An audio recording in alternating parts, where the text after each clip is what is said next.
Thank you for joining this video, Practice, Practice, Practice, in the Get Ready for Successful Speech Therapy video series. In this video, we'll talk about what you can expect from sessions with your speech therapist, and we'll give you some tips about how to set up successful home practice. We recommend watching the video Keys to Success before watching this one. My name's Rochelle, and I'm an Alberta Health Services speech-language pathologist, also called a speech therapist. For children to be successful in speech therapy, they need to practice the new sounds they're learning. This means they'll have to practice in the speech therapy sessions and at home. Let's look at the speech sessions first. Speech therapy can look different depending on your needs and what's available in your area. Your time might be with a speech therapist or a therapy assistant. It may be just you and your child, or it might be in a group. You may meet in person or have virtual visits using a phone, tablet, or computer. During your session, your therapist will ask you things like how the home practice is going and if the strategies are working for you and your child. Feel free to ask any questions you have and let your therapist know if you have any concerns. Your therapist might ask you to write things down or record your home practice to share during your session. This helps your speech therapist understand and keep track of how things are going in your home practice. Reviewing how things are going at home is important because it's a time to see the progress your child is making, address any challenges, and update your goals if needed. During your therapy sessions, you and your speech therapist will be working together. Your therapist will talk about ways that you can help your child practice a sound. These are called strategies. They include things like talking about how to make the sound, using a mirror to help your child make the sound, and using a gesture to remind them to make the sound. Your speech therapist will try them out, then you can too. Together, you can talk about what you think will work for your child. This can be a surprise. Many people expect that in a speech session, the therapist will do all the activities with the child and they'll just sit on the sidelines and watch. But we really want you to participate and join in the practice.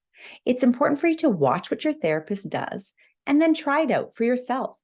We know that just like children, adults learn by practicing.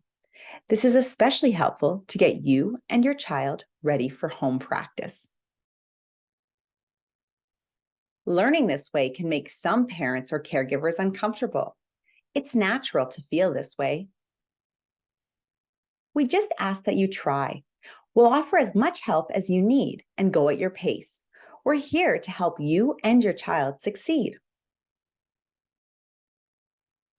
Trying it out will involve things like having you take a turn in a game, talking about what you see and hear, using the strategies with your child. It won't be perfect on your first try, and there's going to be some trial and error. That's just part of learning, and it's true for everyone, you, your child, and your therapist. Practice during your therapy session is important because it gives you and your therapist a chance to make sure you're working at the just right challenge. It's not too easy and not too hard.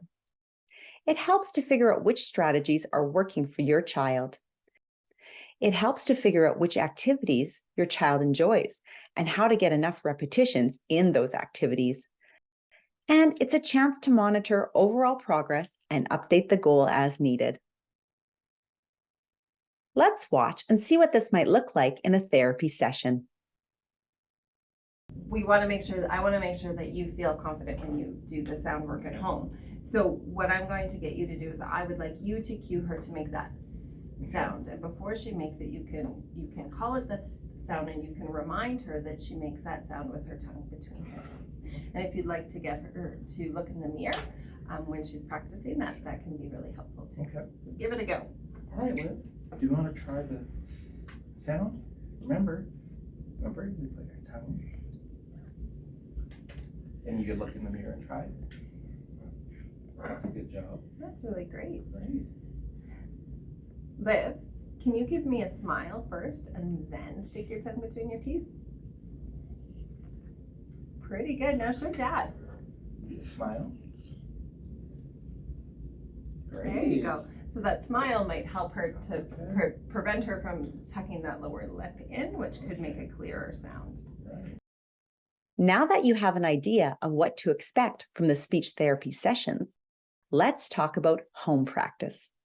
Home practice is necessary because it's the only way you can get in the repetition and generalization needed for success.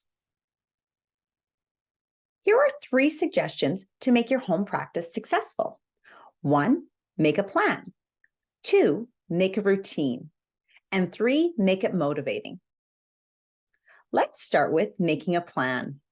Creating a home plan is important to make sure that practice takes place between speech sessions. A home plan includes what sound or words you'll practice, when you plan to practice, and what activities you want to try. If you don't work out all the details of your home plan during the speech session, we'd encourage you to take time to set up a home plan shortly after the session. Next, we need to build a routine for practice. Routines make it more likely for us to complete a task and make it a habit. Set up a time that works for you and your child. Some people find more success if they include the practice times into something they do every day. Something like daily reading, before you take the dog for a walk, or even on the car or bus ride. Track your child's practice. Write down when and what you practiced. You can write down what you worked on or what was difficult. Your speech therapist may ask you to do this kind of tracking at times. This is great information to share with them in your session. Setting a routine will take time, and you may need to adjust or make more realistic expectations. You might need to work up to practicing 4 times a week. And you'll need to start out small, but with time, you'll be getting in the repetitions, and you'll be hitting that 50 to 100 mark target. You and your child are learning something new, so be patient. Now, let's talk about how to make practice motivating. Every person has different things that motivate them. This is true for your child as well. This can even change over time. Think about, how does my child learn best? Does my child need structured practice, like sitting down at a table? Or does my child need to move or use their hands? Sometimes children are motivated by rewards, like a sticker or a special activity. This is up to you and your family. What does your child like? Are there certain activities or games or characters they prefer? Use what your child likes to help them practice and to make it fun. Sometimes our home plans work really well when we put them into action. Other times, things don't go so smoothly. If you're having difficulties, try adjusting your plan and following your child's lead. For example, knowing when it's time to take a break. And if you suspect your child isn't feeling well, maybe it isn't the time to push. In other situations, you may need to talk to your therapist. For example, if you're not sure about what to practice at home, if what is being asked of you is too much and you need a more manageable plan, if the practice seems too easy or too hard for your child, when in doubt, talk to your speech therapist. Here are 3 tips to make your home practice successful. When you make a plan, share your goal and plan with your child's practice partners, like grandparents, teachers, or daycare providers.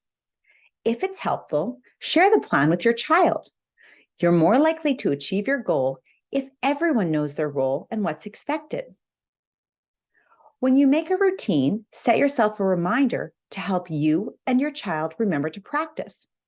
You can do this on your phone, writing it on a family calendar, or putting a sticky note on the fridge.